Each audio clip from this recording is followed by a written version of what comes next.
When my pet died, I couldn't stop crying. I know it sounds simple, but it hurt deeply. And one question would not leave my heart. Will I ever see my pet again in heaven? As a pastor, so many people have asked me this. And today, I want to show you what the Bible actually says. Welcome to our channel where we talk about real-life questions through the lens of God's Word. If you love your pets and want to know what happens after this life, stay with me until the very end. Let's begin where it all started. In Genesis, when God created the world, He didn't just create humanity. He made the fish of the sea, the birds of the air, and every animal that moves on the ground. And after creating them, He looked at everything He had made and declared it all very good. That includes the animals. They were part of His perfect creation from the very beginning. Now, let's fast forward. We know that sin entered the world and brought brokenness and death. But the story doesn't end there. The Bible is a story of redemption, and this redemption isn't just for people. Look at what the Apostle Paul writes in Romans 8, verses 21 and 22. It says that the creation itself will be set free from its bondage to corruption and obtain the freedom of the glory of the children of God. For we know that the whole creation has been groaning together in the pains of childbirth until now. Did you catch that? The whole creation. That means everything God made, the mountains, the oceans, the animals, longs for redemption. It's groaning, waiting to be made new. This tells us that God's plan isn't to scrap His creation and start over. His plan is to renew it. Think about the promise of a new heaven and a new earth we read about in Revelation.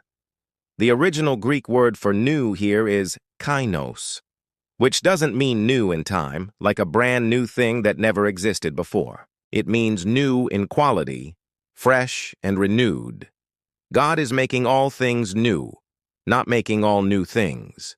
So, it's not impossible to believe that the pets we loved, the ones that brought us so much joy and companionship, might be part of that renewed creation. Why would God exclude something He originally called good? I remember when one of my friends lost her dog of 12 years. She called me, and through her tears she said, "Pastor, I feel so silly crying this much over a dog." I told her, "You don't ever have to feel ashamed for that. The love you feel for your dog is a reflection of God's love.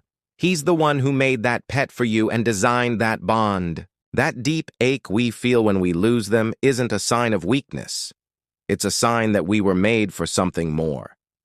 The pain of loss reminds us that our hearts were created for eternity, not for goodbyes. The grief is real because the love was real. And that love is a gift from God."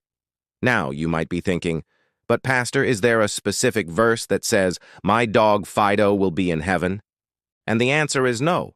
The Bible doesn't say it directly in those words, but it gives us something even more beautiful and profound. Hope, rooted in the character of God. God is a loving creator who cares deeply for all of His creation, not just the parts we deem important. Jesus Himself made this incredibly clear in Matthew chapter 10, verse 29. He said, "Are not 2 sparrows sold for a penny, and not one of them will fall to the ground apart from your Father?" Think about that for a moment. Not a single tiny sparrow, a bird worth less than a penny in those days, falls to the ground without God the Father knowing and caring. It's not outside of His notice or His concern. If God cares that much for a small bird that you might not even notice, imagine how much more He remembers the pet that was a part of your family, the companion that brought so much joy to your heart and laughter to your home. So will your pet be in heaven? We may not have a single verse that gives a plain yes or no, but I believe, based on the compassionate, loving, and restorative character of our God, that in eternity, nothing truly good will be lost forever. God is a God of restoration, not a God of annihilation. His eternal kingdom will be a place of unimaginable joy, and it's hard to imagine a world of perfect joy without the simple, pure love that our animals give us. If you've lost a pet, please remember this. God understands your pain.